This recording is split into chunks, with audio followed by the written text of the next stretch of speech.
जय हिंद दोस्तों, विद्यापीठ स्टेटमेंट में आप सबका स्वागत है। आइए हम इस वीडियो में जो कवर करने वाले हैं ये बिहार दरोगा का प्रैक्टिस सेट नंबर 10 होगा, ठीक है। और इससे पहले तो आपको पता है 9 प्रैक्टिस सेट जो है उसको कवर कर चुके हैं, तो यदि उसको आप नहीं देखें तो पहले जा करके पहले उसको भी कंप्लीट कीजिए। और इसका जितना भी हम टेस्ट ले रहे हैं सबका PDF पहले से टेलीग्राम पे अपलोड कर देते हैं, तो वहाँ जा करके आप पहले टेस्ट दीजिए, फिर आके यहाँ पे आप अपना सोल्यूशन मिलाइए जो कितना आपका सही हो रहा है। टारगेट लेके चलना है आपको 75+ क्वेश्चन जो है हमेशा सही हो, हर एक टेस्ट में सही हो, इससे ज़्यादा क्वेश्चन, ताकि आगामी जो बिहार दरोगा का वैकेंसी आने वाला है उसमें आपका एक सीट जो है सुरक्षित हो सके, ठीक है। तो ये जो है आप देखिए ये अरिहंत पब्लिकेशन का है, उसमें कुल मिला के 30 प्रैक्टिस सेट दिया है। इसके साथ देखिए जो बिहार सिपाही का भर्ती आया है उसका जो है हम पहले क्राउन का बुक का जो था उसका जो है कंप्लीट कर चुके हैं 20 प्रैक्टिस सेट। आज से जो है इसमें प्लेटफॉर्म का जो पब्लिकेशन है उसका जो आज से डिस्कशन कराएंगे, ठीक है। तो चलिए हम आज की क्लास को शुरू करते हैं। चैनल पर नए हैं तो प्लीज़ चैनल को सब्सक्राइब करिए, बगल में बेल आइकन को उसको दबाइए ताकि कोई भी वीडियो डाले तो उसका नोटिफिकेशन आपको मिल सके। पहला क्वेश्चन कर है, निम्नलिखित वर्गों में से किसने जो है 1857 ईस्वी में जो विद्रोह हुआ था उसमें भाग नहीं लिया था। तो 1857 का जो कहा जाता है पहला राष्ट्रीय विद्रोह माना जाता है भारत के लिए। जो 1857 का विद्रोह हुआ था तो इसमें कुछ वर्ग थे जो बिल्कुल भाग नहीं लिए थे, ठीक है। जैसे देखिए इसमें मजदूर वर्ग तो भाग लिए थे, कृषक वर्ग में भी भाग लिए थे, जमींदार में जैसे देखिए आपका आरा से बाबू कुंवर सिंह थे तो ये जमींदार ही थे, लेकिन साहूकार वर्ग जो है ना बिल्कुल भाग नहीं लिया था इसमें। तो यहाँ पे इसका आंसर हो जाएगा सी हो जाएगा, ठीक है। 1857 का युद्ध जो था या विद्रोह जो था हर एक जगह पे अलग अलग व्यक्ति के द्वारा लड़ा गया था। जैसे पटना में देखिएगा तो पटना में पीर अली जो मोहम्मद पीर अली के द्वारा लड़ा गया था। देखिए उसके बाद आरा से लगे थे बाबू वीर कुंवर सिंह।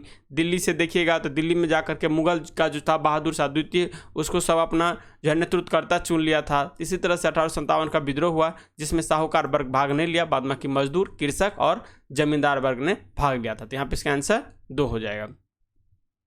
2 नंबर क्वेश्चन कर रहा है, निम्नलिखित में से किसने 1873 में जो है सत्यशोधक समाज की स्थापना की। तो सत्यशोधक समाज की स्थापना जो किया गया था ये किया गया था ज्योतिबा फुले के द्वारा। किसके द्वारा?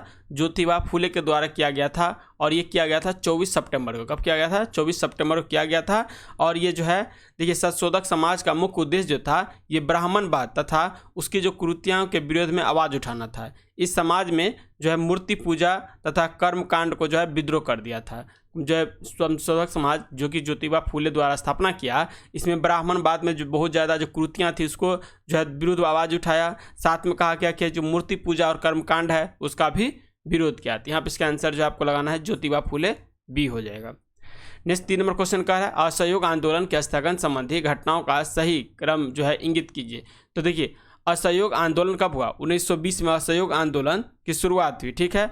और असहयोग आंदोलन की जो है समाप्ति का मुख्य कारण जो माना जाता है ये माना जाता है चौरी चौरा कांड। लेकिन इसका मुख्य कारण जो था महात्मा गांधी देख रहे थे ये सफल होने वाला आंदोलन नहीं है, ठीक है। इसीलिए जो उस समय में जो चौरी चौरा कांड हुआ था ये हुआ था कहीं कहीं रहेगा 5 फरवरी, कहीं 5 फरवरी 1922, ठीक है। और कहीं कहीं रहेगा आपको 4 फरवरी 1922। तो ये जो देख ले तो ये दोनों जो मतलब दिन है ये कहीं कहीं रहेगा 4 फरवरी, कहीं कहीं रहेगा 5 फरवरी। तो इसमें आपको कंफ्यूजन नहीं होना है। तो इस समय में चौरी चौरा कांड हुआ। क्या हुआ? चौरी चौरा कांड हुआ। चौरी चौरा कांड होने के कारण जो है जो क्या हो गया वहाँ पे पुलिस जो थाना था उसमें जो विद्रोही सब थे असहयोग आंदोलन के उसने आग लगा दी, जिसके कारण कहा जाता है बहुत सारे पुलिस जो है जलकर मर गए। इसी के बिहाफ में महात्मा गांधी ने असहयोग आंदोलन को 12 फरवरी 1922 को असहयोग आंदोलन को जो है रद्द करने की घोषणा ले ली। कौन? तो महात्मा गांधी जी के द्वारा। तो कह रहा है चौरी चौरा कांड में जो पुलिस कांड हुआ है सही है। उग्र भीड़ द्वारा पुलिस थाने को जलाना ये भी सही है। गांधी जी का आंदोलन का स्थगन, तो गांधी जी का आंदोलन का स्थगन ये कोई मतलब नहीं है। गांधी जी की गिरफ्तारी ये भी कोई मतलब नहीं है। यानी इसमें चौरी चौरा कांड हुआ और उग्र भीड़ के द्वारा जो पुलिस थाने को जलाना। तो यहाँ पे इसका आंसर जो लगाइएगा 1 और 2। क्या हो जाएगा? 1 और 2। तो इसका आंसर जो हो जाएगा जो है आपका जो 1 हो जाएगा, ठीक है। क्योंकि 12 फरवरी को जब वापस ले लेता है तो महात्मा गांधी को जो है ना आपको 10 मार्च 1922 को गिरफ्तार किया जाता है। कब क्या गिरफ्तार किया जाता है? 10 मार्च 1922 को गिरफ्तार किया जाता है। लेकिन ये जो पूछ रहा है सिर्फ इसमें क्वेश्चन जो है जो स्थगन संबंधित, स्थगन तो हो गया था 12 फरवरी को, तो ये 10 मार्च को इनको गिरफ्तार किया गया, तो ये इसमें कारण नहीं हो सकता, ठीक है। कुल ऐसे माना जाता है 21 पुलिसकर्मी जो था जल गया था। 4 नंबर क्वेश्चन कर रहा है 1856 ईस्वी में निम्नलिखित कानून पारित हुआ। तो 1856 ईस्वी में जो कौन कौन जो है कानून पारित हुआ था, तो यहाँ पे देखिए 4 का जो हो जाएगा धार्मिक जो है असुविधा कानून, क्या है धार्मिक असुविधा कानून, और एक हो जाएगा हिंदू विधवा पुनर्विवाह कानून। तो यानी 1856 में धार्मिक असुविधा कानून और हिंदू पुनर्विवाह कानून। तो यहाँ पे इसका आंसर जो आपको लगाना है 1856 में 1 और 3, तो यहाँ पे इसका आंसर जो हो जाएगा 1 और 3 हो जाएगा। 5वां क्वेश्चन कर रहा है मानव बलि प्रथा को निषेध करने के कारण अंग्रेजों के विरुद्ध विद्रोह करने वाली एक जनजाति था, उन जनजाति का नाम क्या था? तो उसको खोंड जनजाति, कौन जनजाति? खोंड जनजाति जो था ये मानव को जो बलि प्रथा देता था, इसके विरोध अंग्रेज जो था उसको कानून बना के हटा रहा था, और इसका विद्रोह ये खोंड जनजाति के द्वारा किया गया था। 6 नंबर क्वेश्चन कर रहा है किस वायसराय के समय असहयोग आंदोलन आरंभ हुआ? तो असहयोग आंदोलन 1920 में जो है शुरू हुआ था। तो 1920 में जो असहयोग आंदोलन शुरू हुआ उस समय वायसराय जो था ये कौन थे वायसराय? तो उसमें वायसराय लॉर्ड चेम्सफोर्ड था। कौन था? लॉर्ड चेम्सफोर्ड, ठीक है। उसी के देखिए इसी के जो रोलेक्ट एक्ट आया था, तो रोलेक्ट एक्ट एक नाम था जो है क्या नाम था? लॉर्ड चेम्सफोर्ड, इसका नाम था मेंटेग्यू चेम्सफोर्ड, हाँ मेंटेग्यू चेम्सफोर्ड नाम था, ठीक है। तो उसी समय में ये थे चेम्सफोर्ड। 1920 में भी चेम्सफोर्ड ही थे। कह रहे असहयोग आंदोलन भारतीय स्वतंत्रता संग्राम का प्रथम जन आंदोलन था। यह असहयोग आंदोलन जो था भारतीय स्वतंत्रता संग्राम का जो था पहला जन आंदोलन था, ठीक है। इसकी शुरुआत जो हुआ था 1 अगस्त 1920 को। कब हुआ था? 1 अगस्त 1920 को महात्मा गांधी द्वारा शुरू किया गया। इस समय भारत का वायसराय लॉर्ड चेम्सफोर्ड था, और लॉर्ड चेम्सफोर्ड का कार्यकाल देख लीजिए, ये हो जाएगा 1916 से लेके 1921 तक, 1921 तक, ठीक है। इसके आरंभ होते ही गर्मपंथी नेता लोकमान्य बाल गंगाधर तिलक की जो है मृत्यु हो गई। ये कभी कभी ऐसा क्वेश्चन भी आता है जो कौन ऐसा नेता था जो असहयोग आंदोलन का तो शुरुआत देखा लेकिन इसका अंत नहीं देख पाया, तो ये हो जाएगा बाल गंगाधर तिलक हो जाएगा। 7 नंबर क्वेश्चन करें निम्नलिखित में से किसने जो है चंपारण सत्याग्रह का विरोध किया था? तो ये एनजी रंगा जो थे ये जो है चंपारण सत्याग्रह हुआ था इसका विरोध किया था। तो यहाँ पर 7 का आंसर लगाइएगा, ए लगाइएगा। 8 नंबर क्वेश्चन कह रहा है वर्ष 1917 के कलकत्ता अधिवेशन में कांग्रेस के अध्यक्ष कौन थे? तो 1917 का जो कलकत्ता अधिवेशन हुआ था उसकी अध्यक्षता किसके द्वारा किया गया? तो हम आपको पहले वाला वीडियो में भी बताए हैं, जो 1916 का कांग्रेस का लखनऊ अधिवेशन होता है जिसमें देखिए गरम दल और नरम दल मिल जाती है, और उसके जस्ट 1 साल के बाद महिला जो है अधिवेशन करती है। तो महिला अधिवेशन करेगी कब? तो 1917 में। तो 1917 कलकत्ता अधिवेशन होता है, उसकी अध्यक्षता जो है एनी बेसेंट जो कि प्रथम महिला थी, तो एनी बेसेंट के द्वारा किया गया। उसके बाद देखिए एक क्वेश्चन और बनता है, जो भारत का रहने वाले भारतीय महिला जो प्रथम अधिवेशन कब की थी? तो इससे ऐसे याद रखिए 1924 में बेलगांव अधिवेशन किया था महात्मा गांधी, उसके जस्ट बाद 1 साल के बाद कानपुर में अधिवेशन होता है 1925 में, और 1925 का जो अधिवेशन होता है उसकी अध्यक्षता जो करती है ये अपने भारत की रहने वाली सरोजनी नायडू करती है। तो ये दोनों महिला जो है याद रखिएगा। 9 नंबर क्वेश्चन कहता है poverty and un British rule in India के लेखक कौन है? तो poverty and un British rule in India के लेखक जो हो जाएंगे ये दादा भाई नौरोजी हो जाएंगे। कौन हो जाएंगे? दादा भाई नौरोजी हो जाएंगे। दादा भाई नौरोजी के द्वारा जो है ये बुक लिखा गया है। दादा भाई नौरोजी जो हैं ये आपको देखिएगा तो कांग्रेस का 3 बार अध्यक्षता कर चुके हैं। इनकी अध्यक्षता में वर्ष 1906 में कलकत्ता अधिवेशन में स्वराज की मांग किया गया था, ठीक है। तो यहाँ पे इसका आंसर सी लगाना है। 10 नंबर क्वेश्चन कर रहा है अनुशीलन समिति क्या थी? तो अनुशीलन समिति जो थी एक जो है क्रांतिकारी संगठन थी। क्या थी? क्रांतिकारी संगठन। तो इसका आंसर ए हो जाएगा। वर्ष 1902 में ज्ञानेंद्र नाथ बसु ने जो है मिदनापुर में पहले क्रांतिकारी संगठन अनुशीलन समिति का जो स्थापना की। कलकत्ता में वर्ष 1907 में भूपेंद्र दत्त और वारिंद्र नाथ घोष द्वारा अनुशीलन समिति की स्थापना किया गया। तो यहाँ पे इसका आंसर ए हो जाएगा। 11वां क्वेश्चन कर रहा है भारत पर आक्रमण करने वाला जो किस ईरानी शासक को ईरान का नेपोलियन कहा जाता है? तो कह रहा है किसे ईरानी शासक को जो ईरान का नेपोलियन कहा जाता है? तो ये कहा जाता है नादिर शाह को। किसको कहा जाता है? नादिर शाह को। यहाँ पे इसका आंसर जो 11 का हो जाएगा डी हो जाएगा। यही नादिर शाह जो है जो आपको कोहिनूर हीरा को लूटकर ले जाता है, नादिर शाह। 12वां क्वेश्चन कर रहा है बंगाल विभाजन के विरुद्ध विद्रोह आंदोलन का नेतृत्व किसने किया था? तो बंगाल विभाजन हुआ था इस समय जो विद्रोह हुआ था, इस विद्रोह आंदोलन का जो नेतृत्व किया गया था ये किया गया था सुरेंद्रनाथ बनर्जी के द्वारा। किसके द्वारा? सुरेंद्रनाथ बनर्जी के द्वारा। तो इसका आंसर सी हो जाएगा।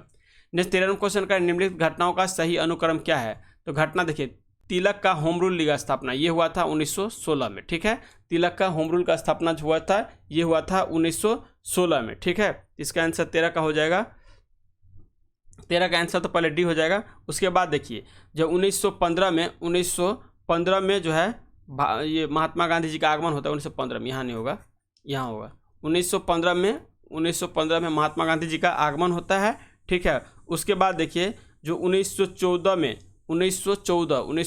में जो होता है, ये जो होता है प्रकरण होता है कामागाटू मारू वाला, तो यहाँ पे इसका आंसर जो हो जाएगा, इसका आंसर डी हो जाएगा। पहले 2 होगा, फिर 3 होगा, फिर 1 होगा।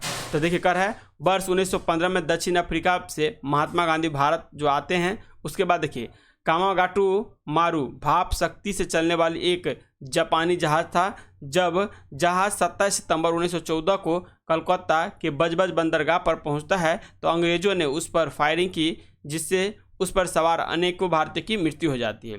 और बाल गंगाधर तिलक द्वारा जो है 28 अप्रैल 1916 का बेलगांव पूना में होम रूल लीग की जो है स्थापना की जाती है। यहाँ पे इसका आंसर डी हो जाएगा।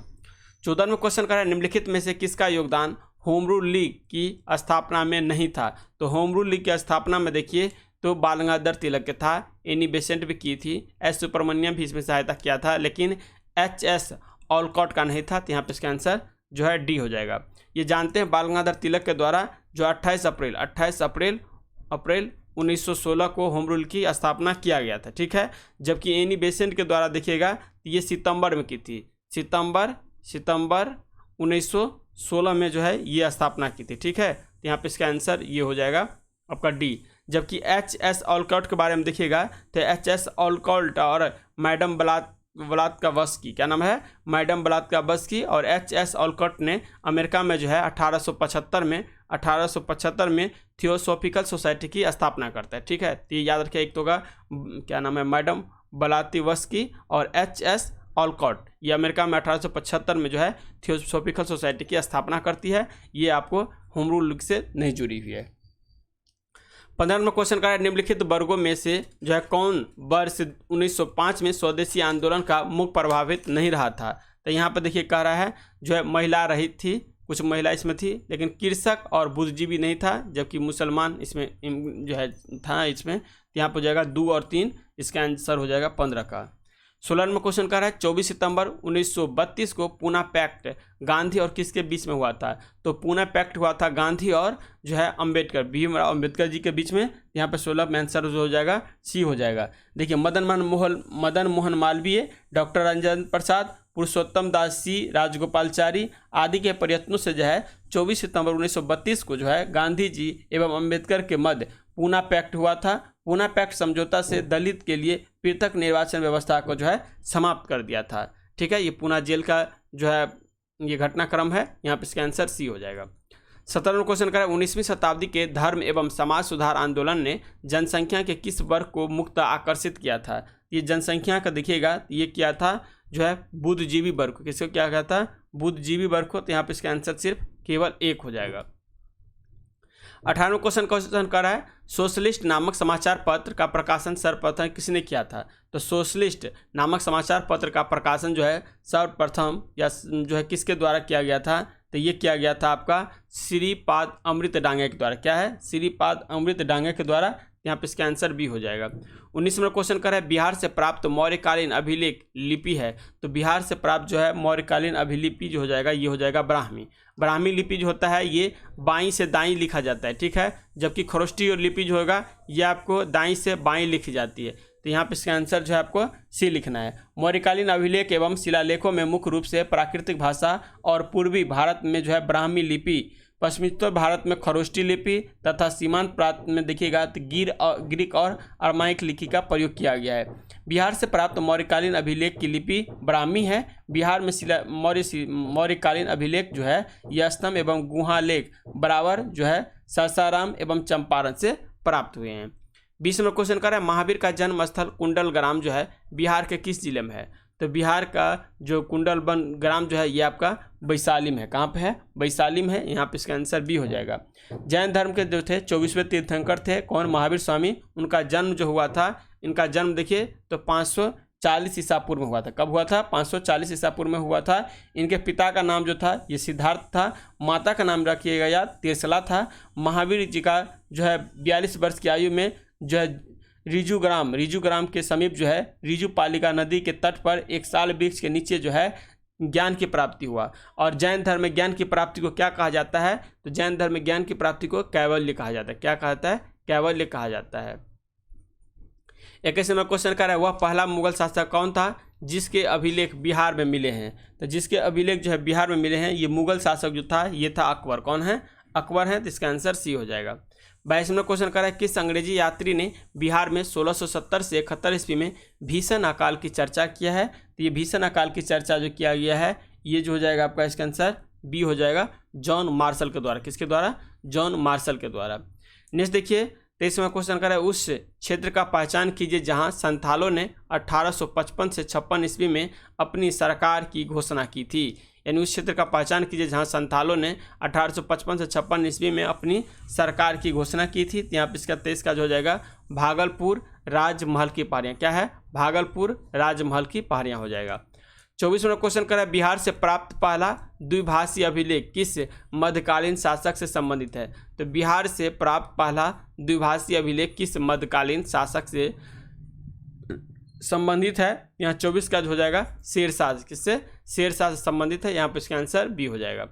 25वां क्वेश्चन कर रहा है, बिहार जो है स्टूडेंट्स कॉन्फ्रेंस की स्थापना हुई थी। तो बिहार स्टूडेंट कॉन्फ्रेंस की जो स्थापना हुई थी ये हुआ था आपका 1906 में। कब हुआ था? 1906 में इसकी स्थापना किया गया था। तो यहाँ पे इसका आंसर ए हो जाएगा। फ्यूजिमा ज्वालामुखी किस देश में है? तो फ्यूजिमा ज्वालामुखी जो हो जाएगा ये जापान की ज्वालामुखी है जो कि होन्शु द्वीप पर है। कहाँ पे? जापान की ज्वालामुखी है जो कि होन्शु द्वीप पर है। ठीक है, होन्शु द्वीप पर ये ज्वालामुखी है। ठीक है, यह जो है जापान का सबसे ऊंचा ज्वालामुखी है और इसकी ऊंचाई जो देखिएगा ये है 3776। नेक्स्ट आता है 27वां क्वेश्चन, बिहार विश्व की सबसे लंबी नदी कौन सी है? तो देखिए एक आता है विश्व की लंबी, एक आता है चौड़ी। तो चौड़ी में जाइएगा तो अमेजन हो जाएगा और लंबी में जाइएगा तो नील हो जाएगा। लंबी में नील, चौड़ी में अमेजन। ठीक है, यहाँ पे इसका आंसर जो रखना है आपको नील रखना है। जो विश्व की सबसे लंबी नदी नील है। इसकी कुल लंबाई देखिएगा तो 6853 किलोमीटर है। यह जो है विक्टोरिया झील से निकलकर सहारा मरुस्थल को पार करते हुए भूमध्य सागर में गिरती है। जो नील नदी है दुगो सहायक नदी से मिलकर बनता है। उसका एक नदी जो है ये इसका नाम है श्वेत नील और दूसरा का जो नाम है वो नीली नील। तो श्वेत नील और नीली नील मिलकर जो है नील नदी का निर्माण करती है। ठीक है, यहाँ देखिए 28वां क्वेश्चन कर रहा है, वायुमंडल में कौन सा गैस सर्वाधिक मात्रा में पाया जाता है? तो वायुमंडल में सबसे अधिक मात्रा में जो गैस पाया जाता है ये है नाइट्रोजन। ठीक है, नाइट्रोजन सबसे अधिक मात्रा में पाया जाता है। यदि क्वेश्चन रहे ब्रह्मांड में सबसे ज़्यादा मात्रा में कौन सा गैस पाया जाता है, तब हो जाएगा हाइड्रोजन। ब्रह्मांड में सबसे ज़्यादा है जो होगा हाइड्रोजन, लेकिन वायुमंडल में जो होगा ये हो जाएगा नाइट्रोजन। 29वां क्वेश्चन कर रहा है, एस्किमो कहाँ का खानाबदोश शिकारी है? एस्किमो एक तरह का जनजाति है और यह पाया जाता है एस्किमो आपको ग्रीनलैंड के एरिया में। कहाँ पे? ग्रीनलैंड के एरिया में, जो कि बर्फीली एरिया है। और एस्किमो जो आपको एक घर में रहता है जिसको क्या कहता है? इसको कहता है इग्नू घर में रहता है। और जो है एस्किमो जनजाति के द्वारा एक पशु को पालता है जिसका नाम है रेनडियर। और ये एस्किमो जनजाति एक गाड़ी का प्रयोग करता है जिसका नाम है सलेज। जो सलेज को खींचने काम करता है ये रेनडियर पशु ही करता है। तो ये ग्रीनलैंड में पाया जाता है। ग्रीनलैंड जो है ये जो है भौगोलिक क्षेत्र से देखिएगा तो ये तो आपका आ जाएगा उत्तरी अमेरिका में, लेकिन इस पे जो है राजनीतिक क्या कहते हैं क्षेत्र जो है राजनीतिक क्षेत्र ये है डेनमार्क का। किसका है? डेनमार्क का है।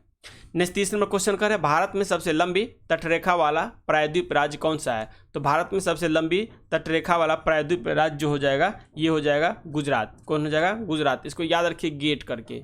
गेट 3 ठो याद हो जाएगा इससे, गेट एक याद रखिए मेट। तो इससे याद रखिए, जी से हो जाएगा गुजरात, ए से हो जाएगा आंध्र प्रदेश और 30 हो जाएगा तमिलनाडु, एम से हो जाएगा महाराष्ट्र। तो यहाँ 4 राज्य आप यहाँ से ट्रिक से याद कर सकते हैं। तो यहाँ पर हो जाएगा गुजरात हो जाएगा, 2 नंबर पे आंध्र प्रदेश हो जाएगा, ये 2 नंबर पे, 3 नंबर पे हो जाएगा तमिलनाडु और 4 नंबर पे हो जाएगा महाराष्ट्र। यहाँ पे गुजरात लगाना है आपको। 31वां क्वेश्चन करें, सतलज नदी का स्रोत कहाँ से है? तो सतलज नदी जो है ये नदी जो है पंचतंत्र नदी में सतलज नदी जो है तिब्बत के एरिया से निकलता है। कहाँ से निकलता है? तिब्बत एरिया से निकलता है। यहाँ पे 31 का आंसर जो हो जाएगा ए हो जाएगा, तिब्बत से निकलता है। ठीक है, तिब्बत में मानसरोवर झील जो है उसी के समीप जो है एक राकसताल नाम का झील है, वहीं से निकलती है, जो समुद्र तल से 4555 मीटर की ऊंचाई पर स्थित है। यहाँ से निकलने के बाद वह भारत में हिमाचल प्रदेश में प्रवेश करती है, उसके बाद जो है सिंधी नदी में मिल जाती है। 32वां क्वेश्चन है भारत के किस राज्य में साक्षरता प्रतिशत सर्वाधिक है? तो भारत के जो केरल में देखिएगा तो साक्षरता प्रतिशत क्या है, लगभग 94% है। कितना है? लगभग 94% है। और उसके बाद जो आता है ये आता है मिजोरम, उसके बाद आएगा गोवा और फिर आएगा असम। तो यहाँ पे उसका आंसर रखाना है आपको केरल हो जाएगा। 33वां क्वेश्चन का क्षेत्रफल के अनुसार निम्नलिखित राज्यों का सही अवरोही क्रम क्या होगा? तो क्षेत्रफल के अनुसार जो है राज्यों का अवरोही क्रम जो होगा, इसमें देखिए जो 33 का हो जाएगा, यहाँ पे हो जाएगा सबसे बड़ा जो है क्षेत्रफल में मध्य प्रदेश होगा, उसके बाद उत्तर प्रदेश होगा, उसके बाद आंध्र प्रदेश होगा, उसके बाद बिहार होगा। तो यहाँ पे इसका आंसर डी हो जाएगा। ऐसे यदि रहेगा जो क्षेत्रफल के अनुसार सबसे भारत का सबसे बड़ा राज्य कौन है, तो सबसे बड़ा राज्य आएगा जो क्षेत्रफल से वो आएगा राजस्थान। नेक्स्ट है 34वां क्वेश्चन का है छोटा नागपुर का पठार। छोटा नागपुर का पठार जो है क्या है? एक संप्राय भूमि है, एक संप्राय भूमि है। छोटा नागपुर के पठार के रांची पठार का जो है पश्चिमी उच्च प्रदेश जिसे पाट प्रदेश एक सांप्रदायिक मैदान का उदाहरण है। यह प्रदेश जो है मध्य रांची पठार से 300 मीटर ऊंचा है, जो कि क्रिस्टेशियस लावा प्रवाह के पूर्व समस्त रांची पठार एवं एक जो है विस्तृत समतल सतह के रूप में परिवर्तन हो गया था। तो यहाँ पर इसका आंसर डी लगाना है। 35वां क्वेश्चन कर रहा है भारत के चावल के कटोरे का क्षेत्र नाम बताया। तो भारत के जो है चावल के कटोरे का क्षेत्र जो होता है ये होता है कृष्णा गोदावरी का डेल्टा का क्षेत्र। क्या हो जाएगा? कृष्णा गोदावरी के डेल्टा का क्षेत्र हो जाएगा। तो यहाँ पे इसका आंसर बी हो जाएगा। 36वां क्वेश्चन जो कर रहा है तांबे के उत्पादन के लिए कौन सा जगह प्रसिद्ध है? तो तांबे के उत्पादन के लिए राजस्थान की खेतरी। क्या है? राजस्थान के खेतरी जो है तांबे के लिए, सिंदरी जो हो जाता है उर्वरक के लिए, जादूगोड़ा जो हो जाएगा यूरेनियम के लिए। ठीक है, यहाँ पे इसका आंसर लगाना है सी। अरे शरावती पावर परियोजना कहाँ है? तो शरावती पावर परियोजना जो हो जाएगा ये कर्नाटक में है। यहाँ पे इसका आंसर सी हो जाएगा। भारत में मत्स्य उत्पादन का महत्वपूर्ण क्षेत्र कौन सा है? तो भारत में मत्स्य उत्पादन का महत्वपूर्ण क्षेत्र जो हो जाएगा ये हो जाएगा अपतट में जो है सबसे ज़्यादा मछली उत्पादन किया जाता है। 49वां क्वेश्चन कर रहा है बिहार में सबसे प्राचीन नहर प्रणाली। बिहार में सबसे प्राचीन जो है नहर प्रणाली कौन है? ये हो जाएगा सोन नहर प्रणाली। सोन नहर जो है बिहार की सबसे प्राचीन है, जो देखिएगा तो 1876 से लेकर 77 ईस्वी में सोन नदी से डेहरी नामक स्थान से निकाली गई है। सोन नहर की दो शाखा है, एक तो है पूर्वी सोन नहर और दूसरा जो है पश्चिमी सोन नहर। तो पूर्वी सोन नहर से औरंगाबाद, अरवल, पटना, गया, जहानाबाद जिले के तथा पश्चिमी सोन नहर से देखिएगा तो भोजपुर, बक्सर आदि जिलों का जो सिंचाई काम में होता है। तो यहाँ पे इसका आंसर जो है बी लगाना है। ये क्वेश्चन आता है त्रिवेणी नहर जो है किस नदी से अपना पानी लेती है? ये हो जाएगा गंडक नदी से अपना पानी लेती है। 40वां क्वेश्चन कर रहा है बिहार के किस नदी को सदानीरा के नाम से जाना जाता है? तो गंडक को सदानीरा के नाम से जाना जाता है। 41वां क्वेश्चन कर रहा है नींबू के रस का पीएच अनुमान कितना होता है? तो नींबू का रस जो है उसका पीएच अनुमान जो होता है ये 7 से कम होता है, क्योंकि ये अम्लीय होता है। क्या होता है? अम्लीय होता है, जिसके कारण ये 7 से कम होगा। जो एल्काइन सूत्र होता है, तो एल्काइन का सूत्र देखिएगा क्या होगा? C3H4 हो जाएगा। क्या होगा? C3H4 हो जाएगा एल्काइन का। जैसे एल्काइन का ऐसे सामान्य सूत्र देखिएगा तो इसका सामान्य सूत्र जो होता है एल्काइन का CnH2n-2 जो होता है ये एल्काइन का सूत्र होता है समान रूप से। लेकिन यहाँ पे जो है ये हो जाएगा एल्काइन का सूत्र। 43वां क्वेश्चन का निम्न में से कौन सी धातु ठंडे जल के साथ हाइड्रोजन गैस निकालती है? तो ठंडे जल के साथ जो हाइड्रोजन गैस निकालती है ये हो जाएगा आपका पोटासियम। को हो जाएगा पोटासियम। तो इसका आंसर सी हो जाएगा। 44वां क्वेश्चन का है पॉली एक्रिलोनाइट्राइल। क्या है? पॉली एक्रिलोनाइट्राइड का औद्योगिक स्तर का नाम क्या है? इसका नाम हो जाएगा जो ऑरलोन या एक्रिलिन। यहाँ पे इसका आंसर याद रखिएगा ऑरलोन या एक्रिलिन हो जाएगा। 45वां क्वेश्चन का है निम्न में से किसके उपचार में जो है प्रशांतक का प्रयोग किया जाता है? तो कह रहा है निम्न में से किसके उपचार में प्रशांतक का प्रयोग किया जाता है? तो ये हो जाएगा आपका यहाँ पे आंसर डी हो जाएगा। कह रहा है प्रशांतक रासायनिक यौगिक का वह वर्ग है जिसका उपयोग जो है तनाव तथा छोटे या बड़े मानसिक रोग में, तो यहाँ पे हो सका जो प्रति मानसिक रोग में हो जाएगा। देखिए यह अच्छा होने की भावना को अभिप्रेरित करने, जिसमें चिंता जैसे तनाव हो गया इसमें भी इसका यूज किया जा सकता है। क्षोभ अथवा उत्तेजना से मुक्ति के लिए जो है इसका यूज किया जा सकता है। तो यहाँ पे इनसे आंसर सभी हो जाएगा, डी लगाइएगा। 46वां क्वेश्चन कर रहा है निकट दृष्टि दोष पीड़ित व्यक्ति को किस प्रकार का लेंस का प्रयोग की सलाह दिया जाता है। तो निकट दृष्टि जब होगा तो निकट दृष्टि में यानी निकट जब होगा तो निकट दृष्टि दोष में जो है निकट के वस्तु को तो साफ देखेगा लेकिन दूर के वस्तु को नहीं देख पाएगा। तो दूर के वस्तु को जब नहीं देख पाएगा तो उसको देखने के लिए उसको अवतल लेंस का प्रयोग करना पड़ेगा, ठीक है। इसी तरह से दूर दृष्टि होता है तो दूर दृष्टि में तो दूर के वस्तु को देख लेगा लेकिन निकट वस्तु को नहीं देखेगा, इसके लिए उसको उत्तल लेंस का प्रयोग करना पड़ेगा।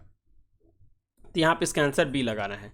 नेक्स्ट है पराश्रम तरंग की आवृत्ति होती है विशिष्ट रूप से। तो पराश्रम तरंग की जो आवृत्ति होगा ये क्या हो जाएगा 20 हर्ट्ज से लेकर के 20,000 हर्ट्ज के मध्य जो होता है ये पराश्रम तरंग की जो है आवृत्ति होती है, ठीक है। जिसके देखिएगा जिसके द्वारा जो है कौन सुन सकता है तो चमगादड़ सुन लेता है, कुत्ता सुन लेता है, बिल्ली सुन लेता है, ये पराश्रम तरंग है, ठीक है। हम लोग सरब तरंग सुनते हैं जो 20 हर्ट्ज से कम होता है। नेक्स्ट है 48वां क्वेश्चन सांपों में टांगे नहीं पाई जाती है क्योंकि। तो सांप में टांगे नहीं पाई जाती है इसके कारण है टांगे का विकसित नहीं होना। क्या हो जाएगा टांगे का विकसित नहीं होना, डी हो जाएगा। 49वां क्वेश्चन कर है उपास्थि में पाए जाने वाले प्रोटीन होते हैं। तो उपास्थि यानी हड्डी में जो पाए जाने वाले जो होता है ये होता है काइंड्रीन। क्या होता है काइंड्रीन होता है, इसका आंसर ए हो जाएगा। उपास्थि में काइंड्रीन नामक प्रोटीन पाई जाती है। यह एक सफ़ेद नीले रंग का जो है जिलेटिन सदृश पदार्थ है। यह लॉरेक्स जो है श्वास नाल आदि में पाई जाती है। नेक्स्ट है अग्नाशय को शरीर से निकाल देने पर कौन से भोजन पदार्थ का जो है पाचन नहीं होगा। तो अग्नाशय को हम शरीर से जब निकाल देंगे तो कौन सा भोजन का पाचन हमारे शरीर में नहीं हो पाएगा। ये फास्फोरस, किसका फास्फोरस का नहीं हो पाएगा। अग्नाशय को शरीर से निकाल देने पर मुख्यतः वसा कार्बोहाइड्रेट वसा कार्बोहाइड्रेट व प्रोटीन का पाचन प्रभावित होगा। अग्नाशय एक पाचन ग्रंथि है और पाचन रस स्रावित करती है। तो यहाँ देखिए निकाल देने पर ये तीनों नहीं होना चाहिए, यहाँ पे डी आंसर होगा। 51वां क्वेश्चन कर रहा है केले में जो है कायिक जनन होते हैं। तो केले में कायिक जनन जो होता है ये इसका आंसर हो जाएगा अंतःभू अस्तारी द्वारा। इसका हो जाएगा अंतःभू अस्तारी द्वारा। तो यहाँ पे इसका आंसर डी हो जाएगा। 52वां क्वेश्चन कर रहा है मानव हृदय में कक्षों की संख्या होती है। तो मानव हृदय में कक्षों की संख्या 4 होती है, यहाँ पे सी हो जाएगा, 4 कक्ष हो जाएगा। नेक्स्ट 53वां क्वेश्चन कर रहा है निम्न में से कौन सा एक कशेरुक का उत्सर्जन अंग नहीं है। तो कशेरुक का उत्सर्जन अंग जो है हिपेटोपैंक्रियाज। क्या हो जाएगा हिपेटोपैंक्रियाज, ये नहीं है। बाकी सब उत्प्रेरक अंग है। यहाँ पे देखिए त्वचा हो जाएगा, फेफड़ा हो जाएगा और यकृत हो जाएगा। यहाँ पे इसका आंसर जो है आपको डी लगाना है। 54वां क्वेश्चन कर रहा है इंसुलिन हार्मोन स्रावित होता है। तो इंसुलिन हार्मोन जो है ये स्रावित किससे होगा अग्नाशय से होगा। अग्नाशय के ये बीटा सेल्स होता है। किससे होता है बीटा सेल से जो इसका स्राव होता है। यह जो है रुधिर में शर्करा का स्तर को नियंत्रण करता है, यानी जो मिठापा होता है उसका स्तर को नियंत्रण होने का काम करता है। 55वां क्वेश्चन कर रहा है जीवन संघर्ष एवं योगतम की उत्तरजीविता का संबंध है। जीवन स्तर एवं योगतम की उत्तरजीविता का जो संबंध होगा ये किससे होगा। तो ये डार्विनवाद के सिद्धांत से होगा। किससे होगा डार्विनवाद के सिद्धांत से होगा। तो यहाँ पे इसका आंसर डी हो जाएगा। नेक्स्ट है बिडाल टेस्ट का संबंध किस रोग से संबंधित है। तो बिडाल रोग जो है मोतीझर्रा टाइफाइड। मोतीझर्रा जो है टाइफाइड, इसमें ही प्लेटलेट्स का चेक किया जाता है और ये बिडाल टेस्ट काम आता है। यहाँ पे इसका आंसर टाइफाइड हो जाएगा, जो कि पानी के द्वारा प्रदूषित जल के द्वारा होता है।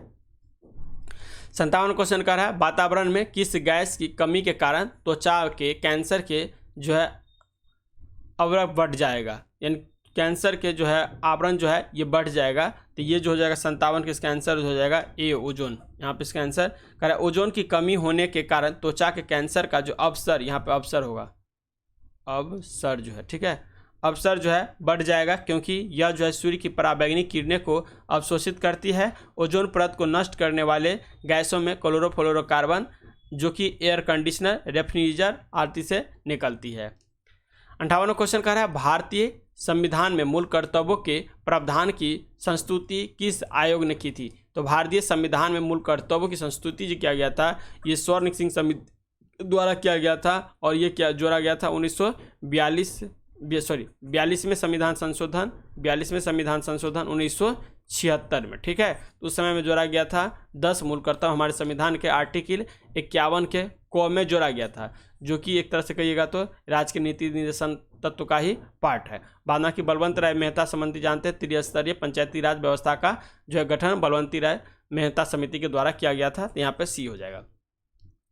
आपात उपबंध की घोषणा किस अनुच्छेद में किया जाता है? तो आपात उपबंध जो है, जो हम देखिए आपात उपबंध जो है आपका 3 तरह का आपात उपबंध होता है। एक तो होता है भारत में राष्ट्रीय आपात जो कि अनुच्छेद 352 में होता है, एक होता है राष्ट्रपति शासन राज्य के लिए जो कि 356 में होता है, एक होता है वित्तीय आपात जो कि 360 में होता है। तो ये 352 से लेकर के 60 हो जाएगा, यहाँ पे इसका आंसर सी जो है ए लगाइएगा। 360 में तो बता दिए वित्त आपात हो जाएगा, उसके बाद 52 में हो जाएगा राष्ट्रीय आपात, और एक याद रखिए 356 में जो होगा राष्ट्रीय जो है राज्य का राष्ट्रपति शासन लागू होगा। 60 में क्वेश्चन कर रहा है लोकसभा का पहला मध्यावधि चुनाव कब हुआ था? तो लोकसभा का पहला मध्यावधि जो चुनाव हुआ था ये हुआ था आपका 1999 में। कब हुआ था? 1999 में। तो इसका आंसर डी हो जाएगा। 61 में क्वेश्चन कर रहा है राज्यसभा को भंग करने का अधिकार किसके पास है? तो राज्यसभा का भंग करने का अधिकार किसी के पास नहीं, यहाँ पे इसका आंसर डी हो जाएगा। 62 में क्वेश्चन कर रहा है संसद के दोनों सदनों का संयुक्त अधिवेशन आयोजित होता है। तो संसद का जो दोनों सदनों का संयुक्त अधिवेशन होता है ये हमारे संविधान का आर्टिकल 108 में इसकी चर्चा किया गया है, और 110 में कहा गया है कि इसका जो संयुक्त अधिवेशन होगा उसकी अध्यक्षता लोकसभा के अध्यक्ष के द्वारा किया जाएगा। ठीक है, यहाँ पे देखिए जो कह रहा है भारत के राष्ट्रपति के निर्वाचन के लिए गलत है, भारत के उपराष्ट्रपति के निर्वाचन के लिए गलत है, संविधान में संशोधन संबंधी विधेयक को पारित करने के लिए ये भी गई है तो सही, लेकिन ये नहीं होगा। यहाँ पे एक ऐसे विधेयक पर विचार करने के जो उसे पारित करने के लिए जिसे दोनों सदनों में मतभेद होती है, ये हो सकता है। यहाँ पे इसका आंसर 4 हो जाएगा। 63 में क्वेश्चन कर रहा है 42वें संविधान संशोधन 1976 से भारतीय संविधान में एक नया अध्याय जोड़ा गया, तो उस अध्याय का क्या नाम है? तो अभी ये बताए थे जोड़ा गया था, इसका नाम क्या था? तो 63 का जो आंसर हो जाएगा सी हो जाएगा, जिसे नाम है मौलिक कर्तव्य, और ये कब 51 के क में जोड़ा गया था। अभी फिलहाल जो है 11 मौलिक कर्तव्य है, 11 मौलिक कर्तव्य है, और ये स्वर्ण सिंह समिति की सिफारिश पे 42वें संविधान संशोधन 1976 में जोड़ा गया था। यहाँ पे इसका आंसर सी हो जाएगा। नेक्स्ट 64 में क्वेश्चन कर रहा है 16वीं लोकसभा में प्रत्येक राज्य के लिए स्थानों का आवंटन आधारित है। तो 16वीं लोकसभा जो होगा उसके प्रत्येक राज्य के लिए जो स्थानों का आवंटन जो किया गया है ये किया गया है 1971 की जनगणना पर। कब किया गया? 1971 की जनगणना पे। 65 में क्वेश्चन कर रहा है संविधान की 8वीं अनुसूची में सम्मिलित भाषाओं में हिंदी के बाद कौन सी भाषा सर्वाधिक बोली जाती है? तो हिंदी के बाद ऐसे भी भारत में हिंदी के बाद जो है सबसे ज़्यादा बोली जाने वाली भाषी बंगला हो जाएगा। क्या हो जाएगा? बंगाली हो जाएगा। इसका आंसर ए हो जाएगा। 66 में क्वेश्चन कर रहा है निम्नलिखित राज्यों में कहाँ जो है विधान परिषद है? तो विधान परिषद जो है कौन कौन राज्य में है सबसे पहले आपको ये जानना पड़ेगा। ये जानने के लिए जानते हैं हम बिहार में है। बिहार के बाद देखिए बिहार के बाद देखिएगा तो आपको मिलेगा उत्तर प्रदेश में, उत्तर प्रदेश के बाद देखिएगा तो कर्नाटक में जाइए, कर्नाटक के बाद देखिएगा तो महाराष्ट्र में मिलेगा, उसके बाद मिलेगा आंध्र प्रदेश में, उसके बाद मिलेगा तेलंगाना में। तो कुल मिला के 6 राज्य में। ठीक है, हमारे संविधान में विधान परिषद की चर्चा जो किया गया है आर्टिकल 169 में इसकी चर्चा किया गया है। और एक हो गया बिहार हो गया, दूसरा यूपी हो जाएगा, तीसरा याद रखिएगा एक तो एपी आंध्र प्रदेश हो जाएगा, एक तेलंगाना हो जाएगा, एक हो जाएगा महाराष्ट्र हो जाएगा, और एक याद रखिए कर्नाटक हो जाएगा। ठीक है, तो इस तरह से 6 राज्य हो जाएगा। तो यहाँ पे इसका आंसर सिर्फ 4 होगा। 67 में क्वेश्चन कर रहा है भारतीय संविधान की प्रस्तावना के संबंध में निम्नलिखित में से कौन सा क्रम जो है सही है? तो इसका याद रखने का एक ट्रिक है SSPLG।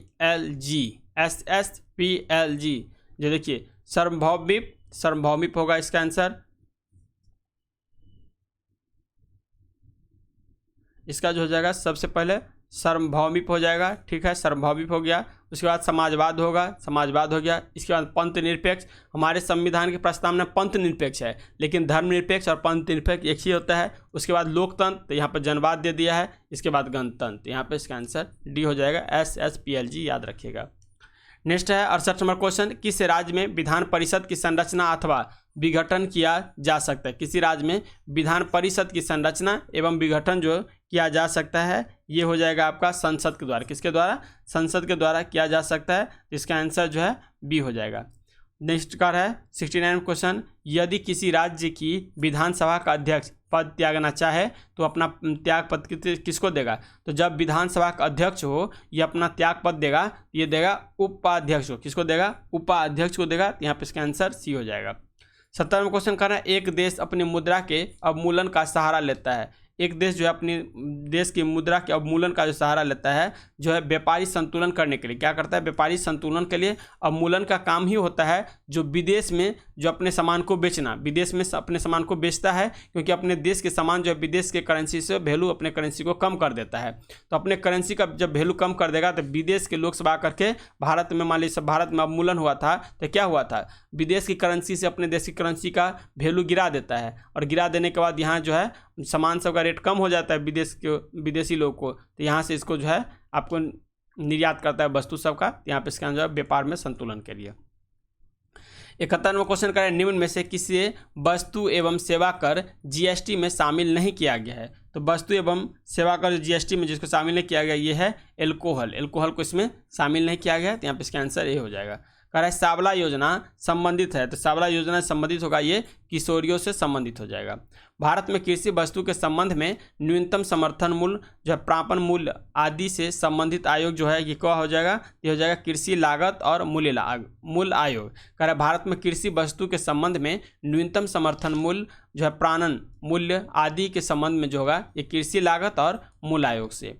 74वां क्वेश्चन कह रहा है कौन सी विधि गुणात्मक नियंत्रण की परिधि में नहीं आता है। तो कौन सी विधि जो है गुणात्मक नियंत्रण परिधि में नहीं आएगा, तो यहाँ पे 74 का जो आंसर हो जाएगा बी हो जाएगा, खुले बाजार की प्रक्रिया। क्या हो जाएगा, खुले बाजार की प्रक्रिया हो जाएगा। 75 का जो आंसर देखिएगा तो 75 मैथ है, इसका आंसर निकालिएगा तो आपको 810 आ जाएगा। कितना आ जाएगा, 810 घंटा आ जाएगा। 76 नंबर क्वेश्चन जो कह रहा है, 76 नंबर का क्वेश्चन का सोल्व करिएगा तो इसका आंसर जो आ जाएगा 76 का डी जो है 35,900, कितना हो जाएगा 35,900 इसका आंसर आ जाएगा। 77 का आंसर देखिएगा तो इसका सी आ जाएगा जो है 1356, कितना आ जाएगा 1356। 78 का आंसर हो जाएगा अगली संख्या जो इसका देखिएगा तो इसका आंसर आ जाएगा ए 27 हो जाएगा। ठीक है, देखिए इसमें मल्टीपल करिएगा तो इसमें 2 का मल्टीपल होगा, इसमें 3 का मल्टीपल होगा, फिर इसमें 2 का मल्टीपल होगा, फिर इसमें 3 का मल्टीपल होगा और फिर आगे 2 का मल्टीपल कर दीजिएगा। नेक्स्ट है 79 नंबर, इसमें जो है फ्रेंड हो जाएगा, ए हो जाएगा। 82 नंबर में 80 नंबर में क्वेश्चन जो दे रहा है, 80 नंबर में इसका आंसर जो हो जाएगा बिहार के किन 2 शहरों का चयन राष्ट्रीय शहरी नवीनीकरण मिशन के अंतर्गत किया गया था, तो ये पटना और बोधगया का, तो यहाँ पे इसका आंसर बी हो जाएगा। 81 नंबर क्वेश्चन करें बिहार सरकार द्वारा आरंभ की गई सिविल सेवा प्रोत्साहन योजना के अंतर्गत अनुसूचित जाति और जनजाति के छात्रों को संघ लोक सेवा आयोग की परीक्षा में प्रारंभ उत्तीर्ण करने के कितनी राशि दी जाएगी। तो संघ लोक सेवा जब रहेगा तब हो जाएगा 1 लाख, लेकिन राज्य लोक सेवा आयोग रहेगा तब हो जाएगा 50,000। नेक्स्ट 82वां क्वेश्चन है भारत रत्न से सम्मानित प्रथम व्यक्ति कौन थे। तो भारत रत्न से सम्मानित प्रथम व्यक्ति जो थे ये थे सी राजगोपालचारी। ठीक है, नेक्स्ट 83वां क्वेश्चन भारत के प्रथम उप प्रधानमंत्री कौन बने थे। तो प्रथम उप प्रधानमंत्री बने थे सरदार वल्लभ भाई पटेल। कह रहा है उड़ीसा भारत के किस राज्य का नृत्य है। तो उड़ीसा का होगा ऑब्वियसली है, तो इसका आंसर 84 का बी हो जाएगा। भारत सरकार ने राष्ट्रगान को कब अंगीकृत किया था। तो भारत सरकार के द्वारा राष्ट्रगान को अंगीकृत किया गया था 24 जनवरी 1950 को, यहाँ पे इसका आंसर जो है बी हो जाएगा। ठीक है, जो राष्ट्रगान जन गण मन की रचना जो है रविन्द्रनाथ टैगोर के द्वारा किया गया था, जिसे सर्वप्रथम जो है 27 सितंबर 1911 को भारतीय राष्ट्रीय कांग्रेस के जो कलकत्ता अधिवेशन हुआ था उसमें गाया गया है। इसे संविधान सभा द्वारा 24 जनवरी 1950 को है राष्ट्रगान के रूप में अपनाया गया था। 86वां क्वेश्चन का है निम्न में से कौन बिहार से देश के उप प्रधानमंत्री बने हैं। तो देश के जो उप प्रधानमंत्री है बिहार के ये कौन बने हैं। तो 86 का आंसर जो जाएगा बी हो जाएगा, बाबू जगजीवन राम। ने 87वां क्वेश्चन का है बिहार केसरी के नाम से किन्हें जानते हैं। तो श्री कृष्ण जी को जो है बिहार केसरी के नाम से जानते हैं। 88वां क्वेश्चन का है एनआरसी किसका संक्षिप्त रूप है। तो एनआरसी देखिएगा 88 का, तो इसका आंसर हो जाएगा the national register of citizen, the national register of citizen, तो इसका आंसर ये हो जाएगा। 89वां क्वेश्चन का है भारतीय एक दिवसीय क्रिकेट टीम के प्रथम कप्तान कौन थे। तो भारतीय एक दिवसीय क्रिकेट टीम के प्रथम कप्तान जो बने थे ये बने थे आपको अजीत बांडेकर। कौन है, अजीत बांडेकर, यहाँ पे इसका आंसर सी हो जाएगा। 90वां क्वेश्चन कह रहा है भारत की प्रथम जनजातीय भाषा कौन सी है जिसने अपना जो है विकिपीडिया संस्करण प्राप्त किया है। तो भारत की प्रथम जनजातीय भाषा कौन सी होगा जिसने जो है अपना विकिपीडिया संस्करण प्राप्त किया है। तो यहाँ पे इसका हो जाएगा संथाल। नेक्स्ट है हरिप्रसाद चौरसिया किस वाद्य यंत्र से संबंधित हैं। तो हरिप्रसाद चौरसिया जो है ये आपको क्या बजाते थे। तो हरिप्रसाद चौरसिया बजाते थे बांसुरी। क्या बजाते थे, बांसुरी। 92वां क्वेश्चन कह रहा है भारत में लुप्त प्रायः एस्चुरियन मगरमच्छ का सबसे बड़ा आवास कौन सा है? तो लुप्त प्राय एस्चुरियन मगरमच्छ का सबसे बड़ा आवास जो है ये आपका हो जाएगा जो है भितरकनिका राष्ट्रीय उद्यान, जो कि कहाँ पे है? जो कि आपको उड़ीसा में है। उड़ीसा में। नोकरे का आपका मेघालय में हो जाएगा। काजीरंगा असम में हो जाएगा। पेरियार केरल में हो जाएगा। 93 क्वेश्चन कर है लवलोंग वाइल्ड लाइफ सेंचुरी कहाँ स्थित है? तो लवलोंग वाइल्ड लाइफ सेंचुरी जो है ये झारखंड में स्थित है, यहाँ डी हो जाएगा। ई सिगरेट को किस अन्य नाम से भी जाना जाता है? तो ई सिगरेट जो है इसको अन्य नाम से इंडस के नाम से जाना जाता है। यहाँ पे इसका आंसर 94 का ए हो जाएगा। 95 क्वेश्चन करें राष्ट्रीय ग्रामीण स्वराज अभियान में शामिल योजना। राष्ट्रीय ग्रामीण स्वराज अभियान में जो शामिल योजना है 95 का, उसका आंसर क्या हो जाएगा? इसमें सौभाग्य भी हो जाएगा, उजाला भी हो जाएगा और मिशन इंद्रधनुष भी होगा। जबकि सर्व शिक्षा अभियान बेटी बचाओ बेटी पढ़ाओ नहीं है शामिल, तो यहाँ पे इसका आंसर ये हो जाएगा। 96 क्वेश्चन का है इंडियन एसोसिएशन इंडियन लीग सत्शोधक समाज परमहंसनी मंडी निम्नलिखित विकल्प में संयोजित की है। तो देखिए इसका आंसर जो हो जाएगा 96 का। इसका देखिए तो देखिए इंडियन एसोसिएशन किसके द्वारा? सुरेंद्र नाथ बनर्जी के द्वारा। इंडिया लीग किसके द्वारा? तो शिशिर कुमार घोष के द्वारा। सत्शोधक समाज किसके द्वारा? ज्योतिबा फूले के द्वारा। और परमहंस मंडली ये गोपाल हरि देशमुख के द्वारा। तो इसका आंसर सी हो जाएगा। नेक्स्ट क्वेश्चन का है किस सिख गुरु को जहांगीर ने जो है मृत्यु दंड दे दिया है? तो सिख गुरु पांचवा में कौन था? तो अर्जुन देव। कौन थे? अर्जुन देव।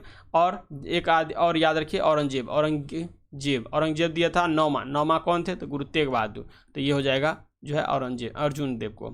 98 क्वेश्चन का है निम्न स्थलों के निर्माण क्रम पर विचार कीजिए। तो यहाँ पे देखिए सबसे पहले किसका निर्माण हुआ था और सबसे बाद में किसका निर्माण हुआ था? तो सबसे पहले देखिए 98 का बी है, यानी यहाँ पे सबसे पहले जो हुआ था कुतुब मीनार का निर्माण हुआ था कुतुबुद्दीन ऐबक काल में, दिल्ली सल्तनत स्टार्ट हुआ था तब।